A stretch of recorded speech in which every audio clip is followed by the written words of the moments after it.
Bà chân dương mơ lùm hát sơ càiឆ្នាំ2024ទាំងអស់គ្នាបាទអញ្ចឹងនេះជាលំហាត់ឧទាហរណ៍ដែលតឹងជាមួយនឹង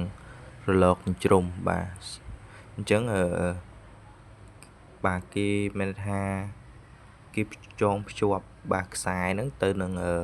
ឧបករណ៍បង្កើតលំញ័រតាមទិសដេកបាទហើយចុងម្ខាងទៀតនេះត្រង់កន្លែងនេះចុងម្ខាងទៀតគេភ្ជាប់វាទៅនឹងរ៉កបាទភ្ជាប់វាទៅនឹងរ៉កហើយឆ្លងជាប់វាទៅនឹងខ្សែឆ្លងកាត់ដោយរ៉កហើយឆ្លងកាត់ដោយរ៉កហ្នឹងហើយចុងរ៉កហ្នឹងគឺគេភ្ជាប់ម៉ាស់ស្វែដែលមានម៉ាស់2គីឡូក្រាមបាទអញ្ចឹងអាខ្សែដែលយើងជាប់ជាមួយនឹងវាបង្កើតបានទៅជាខ្សែជាប់មួយម៉ាស់របស់ស្វែហ្នឹងគឺវាបង្កើតបានជាបាទលំយោអាមេនិកទី2ហើយបន្ទាប់មកគេយកទឹកធុងទឹកដាក់ពីក្រោមស្វែហ្នឹងដែលធ្វើឲ្យវាហ្នឹងបង្កើតបានជាលំយោអាមេនិកបាទលំយោអាមេនិកទី5វិញបាទលំយោអាមេនិកទី5បាទនេះលំយោអាមេនិកទី5បាទដោយបង្ហាញនៅក្នុងរូបរបស់យើងហ្នឹងអញ្ចឹងគេសួរតើកម្មរបស់ស្វែហ្នឹងគឺស្មើនឹងប្រមាណបាទអញ្ចឹងអានេះជារូបរបស់យើងនៅក្នុងករណីដែលគេអត់ទាន់ដាក់ទឹកមិនហែបជាប់ស្វែជាមួយនឹងរ៉កអត់ម៉ាស់ហើយវាបង្កើតបានទៅជាលំយោអាមេនិកទី2ដល់ពេលគេដាក់ចុងទឹកធុងទឹកហ្នឹងដាក់បានថាគេផលិតស្វែឲ្យលិចទៀតបាទត្រង់កន្លែងយើងបកផលិតស្វែហ្នឹងឲ្យលិចបាទផលិតស្វែឲ្យលិចហ្នឹងវាបង្កើតបានជាលំយោអាមេនិកទី5បាទទី5ដែលបង្កើតបានទៅជាលំយោអាមេរិកទី5ហ្នឹងអញ្ចឹងគេសួរកម្មរបស់ស្វែហ្នឹងបាទអញ្ចឹងយើងសិក្សានៅក្នុងលក្ខខណ្ឌ2លក្ខខណ្ឌដែលគេដាក់បាទលក្ខខណ្ឌដែលករណីដែលវាដាក់អត់ដាក់នៅក្នុងទឹកបាទករណីទី1រូបទី1អត់ករណីដាក់នៅក្នុងទឹកអញ្ចឹងបើយើងគូររូបមកគឺរូបរបស់យើងគឺស្វែវាមានទម្ងន់ខ្ញុំតាំងវាដល់ W ក៏បានPក៏បាននេះតែមួយអញ្ចឹងទៅបាទ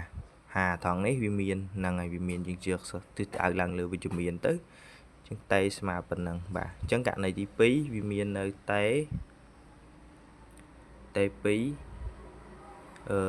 2ហើយនឹង SB មួយទៀត SB មានន័យថានេះតេ2 SB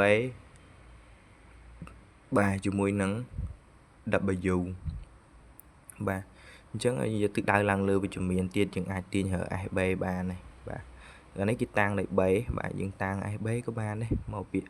Boolean false បាទបាទអញ្ចឹងនៅត្រង់ករណីហ្នឹងគឺយើងសិក្សា phrase កង់របស់យើង phrase កង់នៃលឹងជ្រុំអាចស្មើជាមួយនឹង n នៅលើ 2l ឬតេនៅលើ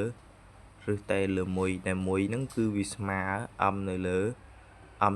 l បាទ m នៅលើ l អញ្ចឹងនៅត្រង់ចំណុចហ្នឹង phrase កង់វាតែមួយទេអញ្ចឹងយើងអាចដាក់វារួមគ្នាបានបាទដាក់វារួមគ្នាបាន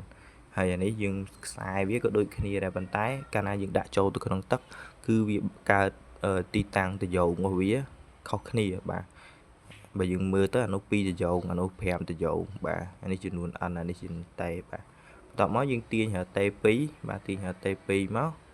បាទទាញរកតេ2ហើយយើងជំនួសវាចូលមកបាទជំនួសវាចូលបាទតេ2គឺ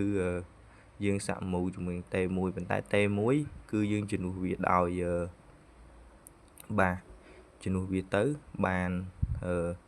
mj តេ1យើងជំនួសវាដោយ mj មកបាទហើយយើងធ្វើការជំនួសលេខចូលបាទជំនួសលេខចូលសាក់មូលមានន័យថាយើងប្រើលក្ខខណ្ឌនេះបាទលក្ខខណ្ឌនេះលក្ខខណ្ឌហ្នឹងបាទតែតេរបស់យើងតេ2យើងជំនួសដោយតម្លៃប៉ុណ្ណេះបាទប៉ុន្តែតេ1យើងដឹងឲ្យទាញបានប៉ុណ្ណេះយើងជំនួសទៅបានប៉ុណ្ណឹងតែ SB របស់យើងស្មើរ GV ររបស់ទឹក V របស់ស្វែ4លើ3 ផៃ air kip អញ្ចឹងយើងជំនួសវាចូលកន្លែងនេះមកបាទយើងបានតម្លៃយើងប៉ុណ្ណឹងបាទ អញ្ចឹងនៅប្រហងនេះដែរគឺយើងទាញរៀងញ៉ៃតិចបានគណិតវិទ្យាទេបាទតាមគណិតវិទ្យាទេអញ្ចឹងសំខាន់យើងទាញរកកម្មរបស់យើងទាញរកកម្មវាស្មើជាមួយនឹងបាទយើងរើសទី3មិនដែរយើងសរសេរវាសែកគុណ1លើ3ទៅបាទតែប៉ុណ្ណឹងបាទតែ b យើងជំនួសដោយអាតម្លៃប៉ុណ្ណេះមក b យើងណាបាទទោះ b របស់យើងគឺយើងជំនួសវាដោយតម្លៃប៉ុណ្ណេះជំនួសចូលនៅក្នុងកន្លែងនេះមកហ្នឹងអញ្ចឹងក្រោយពេលយើងគណនាបានកម្មរបស់យើង 7.37 សង់ទីម៉ែត្របាទអញ្ចឹងលំហាត់របស់យើងគឺមានតែប៉ុណ្្នឹងឯងប្រធានលំហាត់របស់គេបាទនេះ